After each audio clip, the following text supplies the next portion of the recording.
All right, speaking of something special, I am here with Paul Faris, pinball artist extraordinaire, who did the art on one of my own favorite games, Paragon, and did art for many years.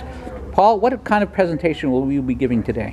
It's mostly a kind of a chronological presentation of my experience as a pinball artist when I actually got hired by Bally, and then in progression the games that I've done, a lot of the games I've done, hopefully most of the games we'll see, and actually what I've done afterwards as an artist. And there's another segment of presentation that shows kind of my life as a wrestling coach too, which has always been in conjunction with my work as an artist. Artist and wrestling coach, that's a combination that you don't see.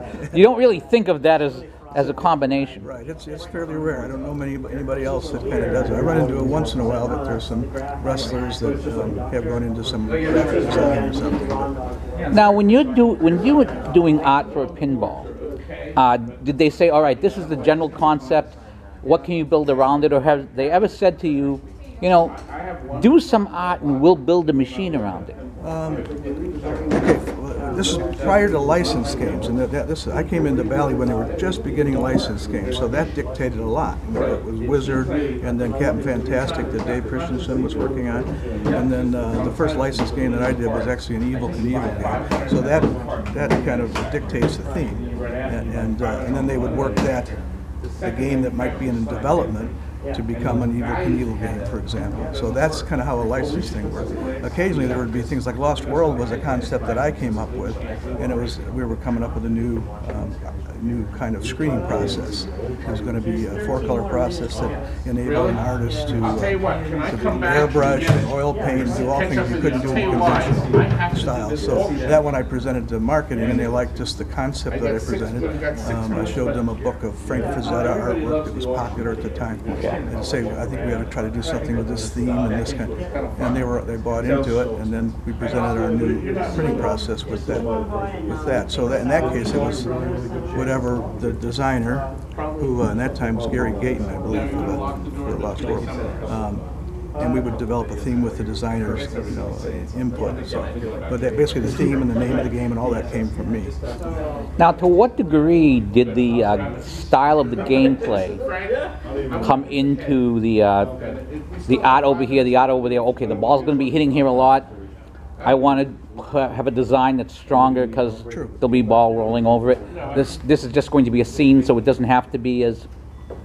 How much did that steer your artwork? Well, it was important. I had no background as a pinball person at all before, and even as a player, because in Chicago at that time it was still illegal. So I hadn't grown up seeing pinball, so it was kind of new to me. But I just sat down with the designers, and generally they liked it to be uncluttered and a sense of the direction of the shots. The artwork could enhance the geometry of the game. And in that game, Lost World, for example, it was a pretty simple playfield, so that wasn't too tough to do. Later on, we'd have some kind of battles sometimes about having the artwork be too busy was the term they would use. We would think it was very detailed, but in general, the whole idea though was to kind of enhance the play. The geometry of the game was the whole purpose.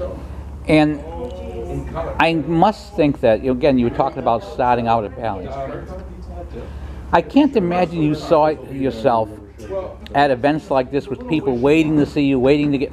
I mean, it's a very late appreciation. I mean, there were the core pinball people who knew who you were, but the change in the appreciation you're getting now must be very satisfying. It's very surprising and rewarding. We always marvel at it and say, we used to kid around. We'd be celebrity on Sunday and go back to our, taking out the garbage on the next day, But it was...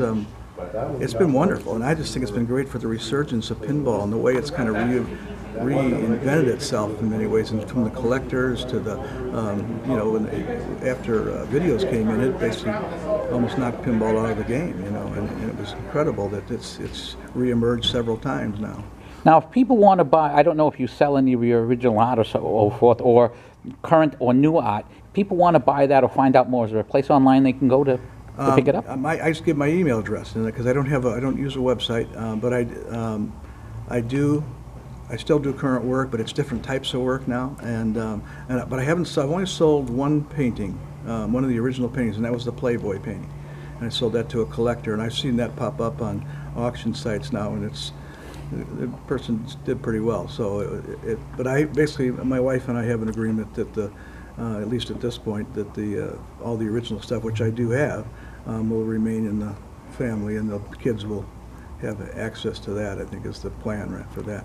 All right, well, Paul Faris, thank you so much for your time, and of course, the next pinball you design, we all want to know about it. Well, good. I'd like to know about it too. It'd be fun. Thank you. Thank you.